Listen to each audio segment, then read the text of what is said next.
Ow! Bucks!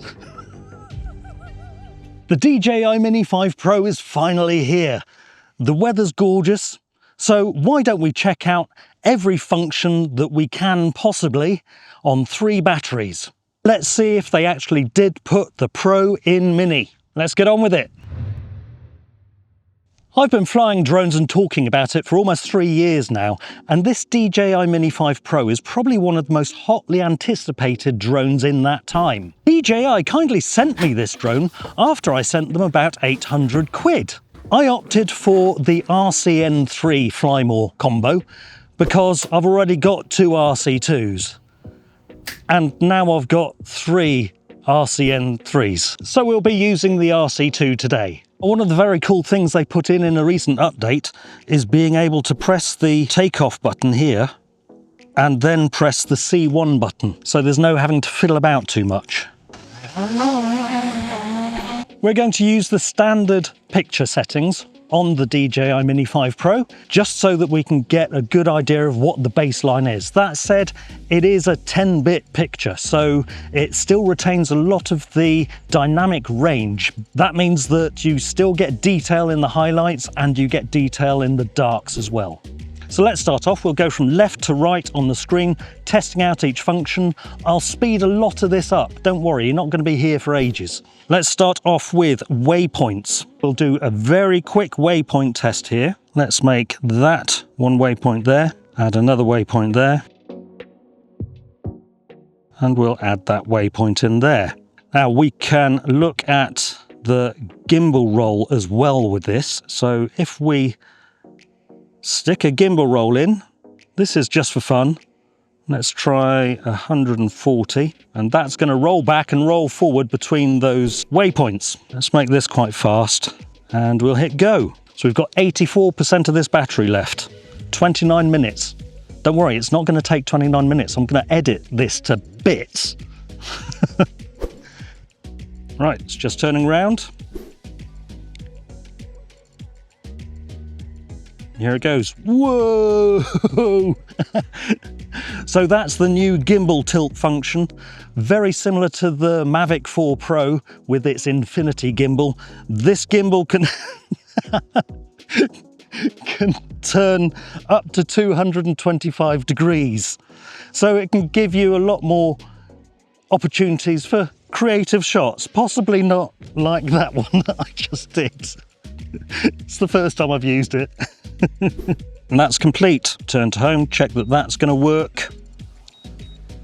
Now, implemented in the DJI Mini 5 Pro is the advanced return to home or smart return to home. So even without a GPS connection, it can sense its surroundings and draw a map in its brain and use that to get back to the home point. As you can see here, it's kind of following the route that it took off from. Let's stop there. Hello. Let's get back up. Next thing to check, which isn't particularly obvious on the screen, is cruise control. So I'm going to go forward and up very slightly and press C2, and that initiates cruise control. And then whilst it's in cruise control, you can change its movement. So I can move it to one side a bit, leave it going, and as we can see here, it's going 0.7 meters per second forward and 0.3 meters per second up. Just push back on the stick there, that slowed it down. If I push up on the stick, that speeds it up. Now, cruise control is really useful if you've got twitchy fingers like me, because once you've got it flying in a certain direction, you can press that button and it'll just keep on flying that way, nice and smooth. Next thing to look at, let's have a look down the right-hand side of the screen. Now, one of the things that I most anticipated here was this 2x zoom. This uses a special algorithm. It's not just purely just a digital zoom and it gets all blocky. What it does is uses an algorithm to make sure the sharpness is kept there.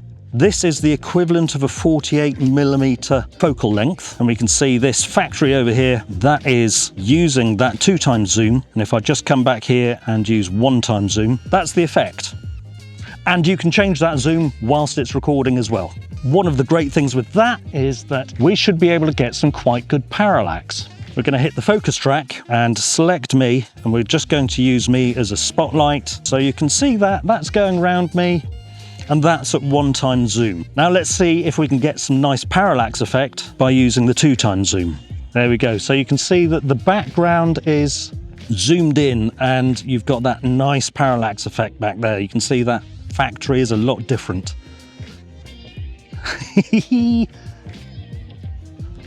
I love that. I'll get the editor to put in sort of side by side now. Let's go on to Activetrack. You've probably seen how this works before. You can use this circle and you can move the drone to wherever you want in that circle. There's also Activetrack Auto on the Mini 4 Pro, which just swapped positions as you walked along. What I'm really interested in here is clicking on this auto. This auto movement does something that is slightly more aesthetic and uses AI to capture the right shot. So let's just walk off over here now. And you can see here it's dynamically changing its position. It's trying to get as good a shot as possible. I'm going to have real fun with that, I think. And it changes how fast it moves, how quickly it reacts based on whether you're doing standard walking, cycling, or skiing. I don't own a ski, so I won't be doing any of that. Right, next bit is POI. This is where you can just set the drone flying in a circle using yourself or an object as the main subject to focus. And so that's just doing an orbit, basically. Hello.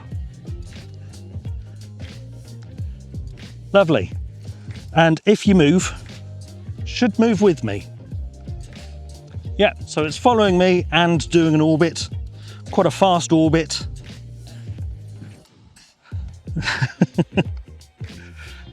Lovely, that's working well. We've done the center bit, let's cancel that now. And let's go over to the right-hand side. Let's start off with photos and let's zoom in and take a photo. So you've got the option of 50 megapixels or 12 megapixels. The native sensor is a 12 megapixel 1-inch sensor, but using quad Bayer technology, that can effectively quadruple it to 48 megapixels. I'm not quite sure why it gets to 50 megapixels when it's using that. I'll have to look that up at some point when I do something a bit more in detail on the photography side. And yeah, you can take JPEG RAW or you can take JPEG and RAW. It still seems like it takes quite a long time to process a 50 megapixel photo. A 12 megapixel photo, that processes almost instantaneously. You've got auto exposure bracketing. That changes the exposure of the photo and goes one stop up and one stop down. Let's take that. Okay.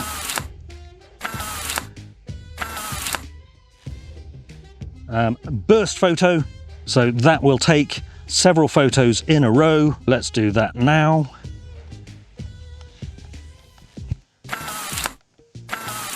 That's processing again. I don't know what that's going to look like. And one of my favorites is timed shots. This can be used as an alternative to hyperlapses, which we'll come on to. You can set the drone flying and taking a shot every X amount of seconds, put those together as a hyperlapse. If you're doing that with 50 megapixel shots, then you're limited as to how close you can have the gap of those photos, but it gives you a lot more control in the edit. And if you're into batch editing photos, then you can do quite a lot with that. Probably it's just easiest just to do a hyperlapse. There is a reason that I don't though, and that's in this video here. Go and watch it if you want. It's a bit of a long one and I haven't worked out whether it's fixed for the Mini 5 Pro yet. We'll do a photo every 3 seconds. Let's go. And we'll just get it moving past me. Hello.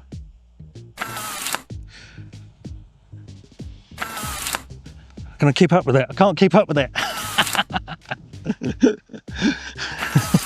That's all the photography shots.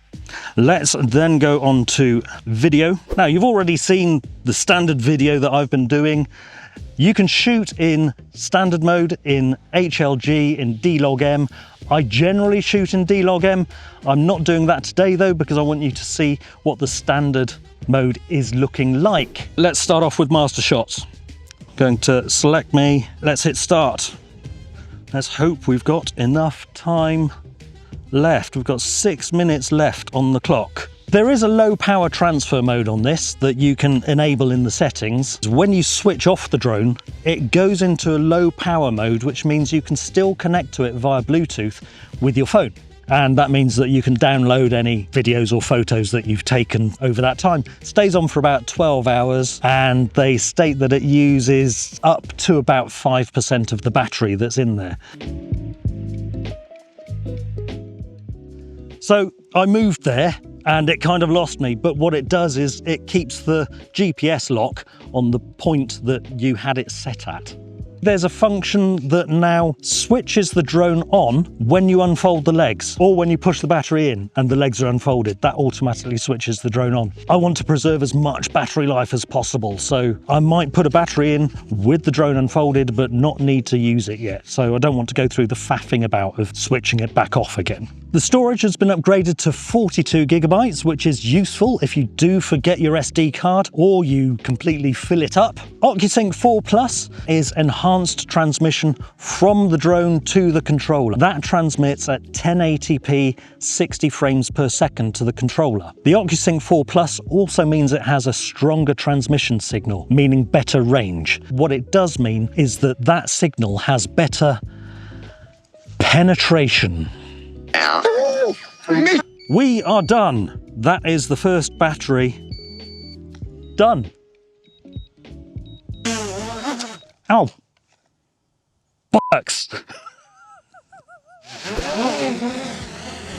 Okay, quick shots. Let's cycle through these quickly. Rotate. I literally don't know what happens with this, so I'm going to start it off now. So that's flying forward. That was close. Flying forward and rotating the gimbal. That's going to make my uncle feel a bit sick, I think.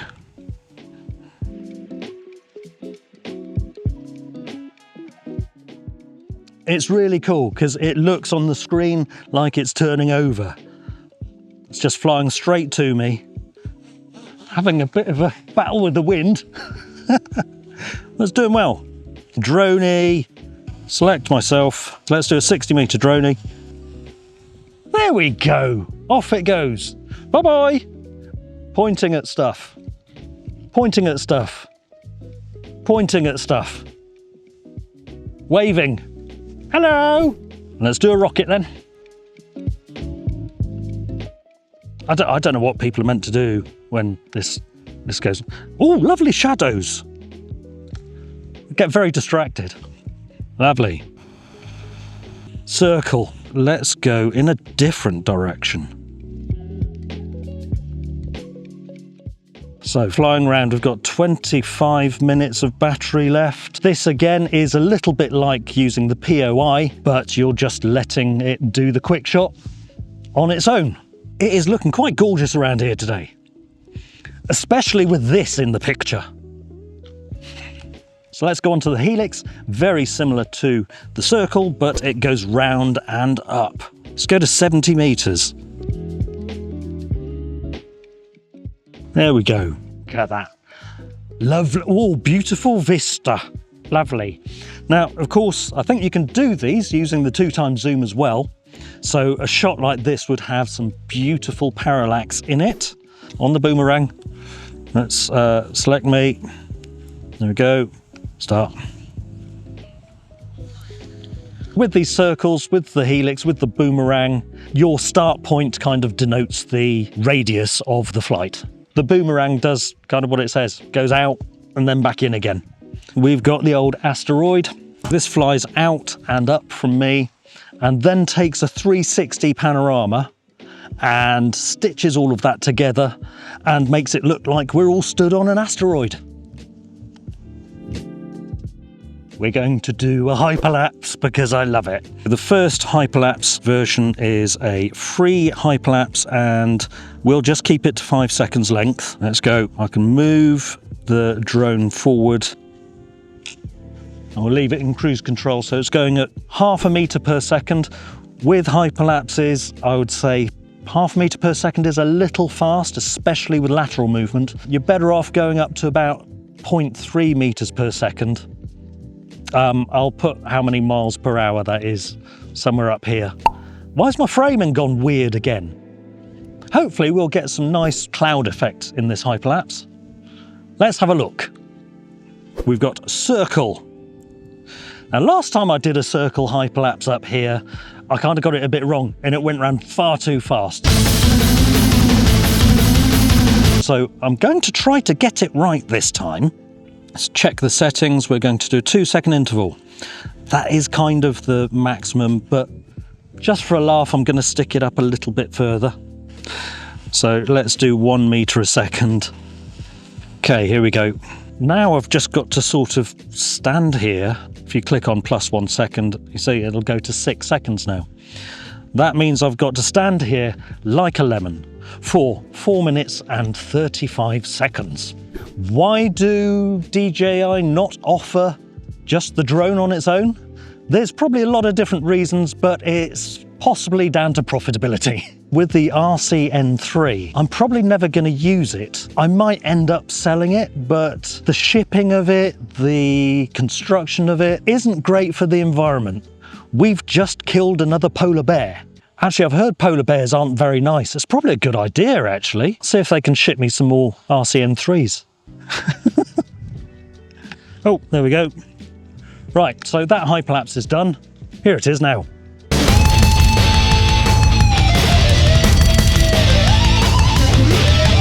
The next one is course lock. I'm not going to do that one because that is basically what I did with the free hyperlapse, but you set your drone on a course and it takes a hyperlapse. For the sake of the batteries, I'm not going to do that one again, and also for the sake of your boredom and engagement. The last one is a waypoint hyperlapse, and we'll set that waypoint there, and a waypoint there, a waypoint there, and a waypoint there.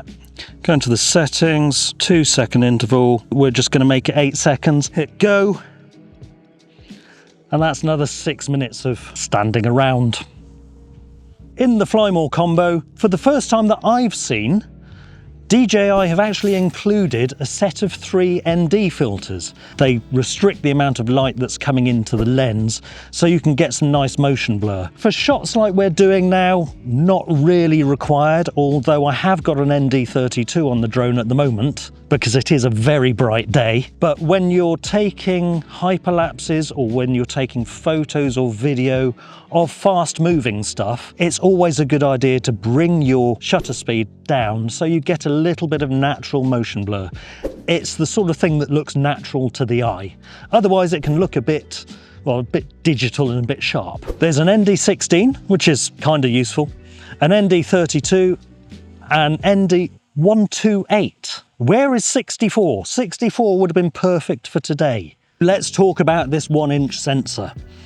This is amazing. No one thought that we'd be able to get a 1-inch sensor on a sub 250 drone. It's effectively the same sensor that's on the DJI Pocket 3, which is why it inherits that 48mm focal length zoom as well. That was an update that DJI did for the Pocket 3 just a few months ago. There it is, just checking. The battery life is improved with up to 36 minutes of flight time. Obviously, that's in lab conditions. In the real world, well, it looks like it's about 25 minutes or so. It is particularly windy today, so I'm down to about 20 minutes, but that's not surprising. And obviously, for you guys in the US, if you're watching this, I'm really grateful. Thank you. Oh, we're all done. I am gutted for you that you're not able to get your hands on this drone at the moment. Hopefully things will change at some point. Let's just go back onto video and let's put it onto vertical. For those people that really want to make vertical videos and do their special TikTok dance.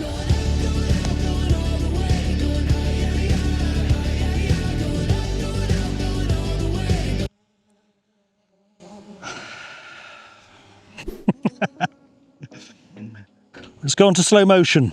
I've been wanting to do this for a while, and we'll put it on as fast as possible. We're on 240 frames per second. And what this can do is just make you look like a hero. and it still looks really smooth.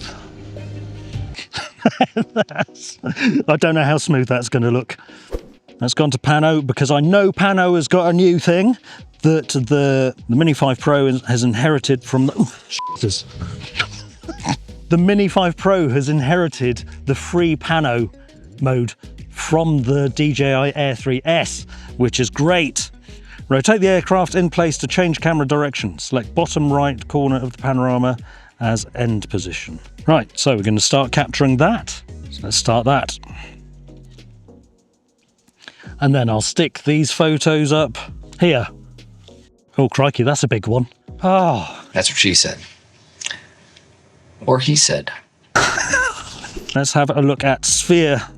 The drone takes a photo all the way around it and creates a 360 photo, which I'll see if I can put on my Instagram or something, but it's kind of fun. So 180 panorama, start. So that'll be a proper wide photo. Here it is. And finally the vertical panorama. So let's start there. Hello. Hello. Is that you up there? That's me up there, yes. Are you taking photos? I'm taking photos, doing videos, doing everything, and talking to these people on YouTube here. Oh. There we go. Nightscape omnidirectional obstacle sensing. Using these LiDARs here, it means that you can fly in very low light or in the dark, and the DJI Mini 4 knew I was going to do that, and the DJI Mini 5 Pro will detect those things in front of it. When it's flying in the dark, it's only using those LiDAR sensors and the infrared downward sensor as well. So it's not 360 in the dark. I do quite a lot of night flights, so it could be useful on those occasions where return to home is a little bit complex. It's also meant to be very good at detecting things like little twiggy branches and wires. The trouble is, the only time I've really had a problem with that is when I'm flying backwards. So I don't know how much use this is going to be to me. These props push on and push off, so you don't have to fiddle about with little screws and stuff, and with the crappy screwdriver that DJI sent with the other mini drones. The downside to that is that my millions that I get from my affiliate sales of that screwdriver are going to really suffer. The gimbal guard is pretty good. It covers the gimbal and protects that, but also stops the propellers from flapping about as well. It also looks a little bit S&M. The safety word is banana. I love you. And I never thought that I would actually have a crossover between my day job and my hobby. I'll leave you to figure that one out. So I guess the question is, should you upgrade from a DJI Mini 4 Pro? I think with all of the bells and whistles that are on this drone, then it just tips over the line of going from an iterative change to a definite upgrade. If you've got anything like the Mini 3 Pro or earlier, it's a no-brainer. Save up if you haven't got the money, because this is brilliant. You could get the Air 3S, and in the UK there are restrictions on where you can fly that at the moment because of its weight, but come 2026, when those restrictions do get relaxed, you'll be able to fly the Air 3S in the A1 subcategory. So the same as with the Mini 4 Pro. So if you've got the money for the Air 3S, it's probably worth investing it in that. And if you're lucky enough to be able to afford a Mavic 4 Pro, then congratulations, you've done very well in life. Why are you watching this video? Just go out and get it. Now, I've probably left out a load of features here, so if I have, stick them in the comments so that other people can see them. For instance, what's this button here for?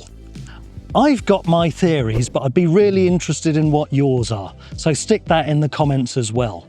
If you're feeling really generous or have drunk a little bit too much, then there's a little join button down below. Check out what channel memberships might do for you. Don't say I didn't warn you.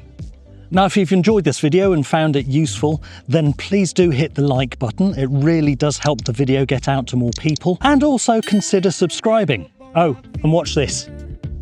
Bye. Won't be so